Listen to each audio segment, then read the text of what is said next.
शेर व सुकून के सब सुनने वालों को मेरी तरफ से प्यार भरा सलाम। मैं उम्मीद करती हूँ कि आप सब खैरियत से होंगे।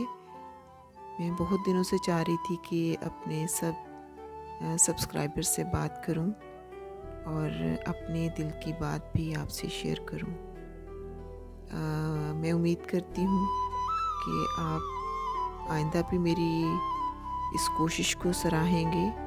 मेरी जो पोइट्री है, मेरा जो शायरी का अंदाज़ है, आप उसको पसंद करते हैं। मैं उसके लिए दिल की गहराइयों से आप सबकी शुक्रगुज़ार हूँ। और हमारे वो सब बहन भाई जो मुझे सुनते हैं, अगर वो कोई स्पेशल शायरी की फरमाइश करना चाहते हैं तो वो भी कर सकते हैं। मुझे बहुत खुशी होगी कि मैं अपने सुनने वालों की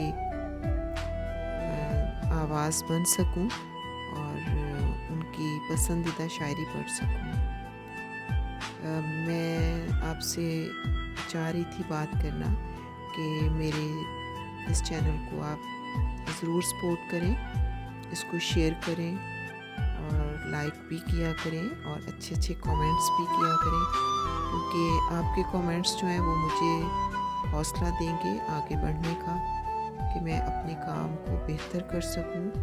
अगर मेरे काम में कोई खामी है किसी भी किस्म की, तो वो भी आप मुझे ज़रूर बता सकते हैं, आप उसकी निशानदेही कर सकते हैं, क्योंकि तनकीद सम टाइम हमें बहुत आगे ले जाती है। लेकिन जो तनकीद हम पे पॉजिटिव हो जाए, तनकीद बराए तनकीद ना हो, तो यकीनन वो हमें हौसला देती है।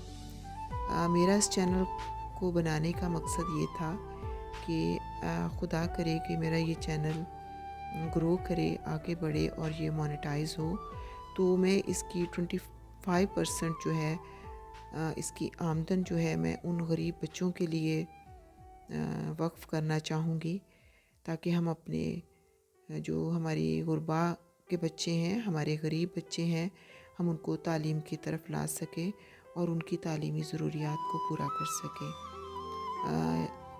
मैं उम्मीद करती हूँ कि आप मेरी इस बात को ज़रूर सपोर्ट करेंगे और मेरे इस काम को ज़्यादा से ज़्यादा आगे शेयर करेंगे अपने दोस्तों के साथ, अपने फैमिली फ्रेंड्स के साथ और वो लोग जो शायरी का ज़ौक़ रखते हैं। मैं उम्मीद करती हूँ कि हम आगे भी ऐसे ज़रूर बात करते रहेंगे और आप मुझे कमेंट्स में ज़रूर बताइएगा कि मेरी काविश आपको कैसी लगती है, और अगर आप कुछ ख़ास किसी ख़ास शायर को सुनना चाहते हैं तो वो भी आप मुझे ज़रूर बता सकते हैं। मैं दिल की गहराइयों से एक बार फिर आप सबकी शुक्रगुज़ार हूँ जिन्होंने मेरे इस काम को पसंद किया और आगे भी मेरी हौसला अफजाई करते रहेंगे। Thank you so much.